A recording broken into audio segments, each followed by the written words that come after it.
Hi guys. मैं कुछ important topic लेकर आया हूँ जो असिस्टेंट प्रोफेसर या नेट जेआरएफ का तैयारी कर रहे हैं उनके लिए बहुत ही बेनिफिट होता है, क्योंकि यहाँ से क्वेश्चन हमेशा पूछता रहता है। देखिए, जो नगरीय संरचना के सिद्धांत थियरी ऑफ अर्बन मॉर्फोलॉजी के बारे में आज हम चर्चा करेंगे। इसमें 3 वैज्ञानिक थे जो कि जैसे कि आप देख रहे होंगे, सकेंद्री मेखला सिद्धांत बर्गेस ने 1923 ईस्वी में किया था और खंड सिद्धांत होमर हायट ने 1939 ईस्वी में किया था। बहुनाभिक सिद्धांत या बहुकेंद्रक सिद्धांत हैरिस और उलेमान ने 1945 ईस्वी में किया था।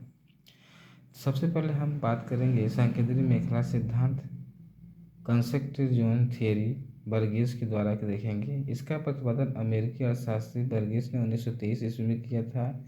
Proceeding of the American sociology society में किया, जिसका विस्तृत विवरण उनके द्वारा लिखे गए द ग्रोथ ऑफ सिटी 1925 में और अर्बन एरियाज 1929 नामक लेखों में पाए जाते हैं।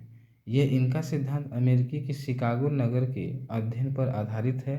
शिकागो नगर के अध्ययन पर आधारित है और इनकी जो इस सिद्धांत के अनुसार किसी भी नगर का केंद्र से बाहर की ओर आर्य स्थिति में होता है। केंद्र से बाहर की ओर जो फैलाव होता है वो आर्य स्थिति में होता है। और इन्होंने 5 प्रकार की पेटियों के बारे में बताया। इन्होंने 5 प्रकार की पेटियों के बारे में बताया है, जो हमने एक सिद्धांत इनके जो है उसके रूप में बताया है। देखिए, जो बीच में होता है पहले वाले भाग को हम केंद्रीय व्यापार क्षेत्र कहते हैं, दूसरे वाले भाग को सकेंद्री मेखला कहते हैं, तीसरे वाले भाग को स्वतंत्र कर्मियों का आवासीय क्षेत्र कहते हैं और तीसरे वाले भाग को श्रेष्ठ आवासीय क्षेत्र कहते हैं और 5वें भाग को अभिगमन कहते हैं। इसे हम केंद्रीय व्यापार क्षेत्र कहेंगे, इसको हम संक्रमण मेखला क्षेत्र कहेंगे, इसको हम स्वतंत्र कर्मियों का आवासीय क्षेत्र कहेंगे, इसको हम श्रेष्ठ आवासीय क्षेत्र कहेंगे और 5वें को अभिगमन क्षेत्र कहते हैं या कंप्यूटर क्षेत्र कहते हैं।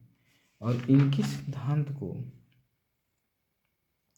सिद्धांत को प्रथम पेटी केंद्रीय व्यापार क्षेत्र के अंतर्गत शिकागो में इसे लूप कहा जाता है, न्यूयॉर्क में इसे up town and down town कहा जाता है, पिट्सबर्ग में गोल्डन टेम्पल के नाम से भी जानते हैं।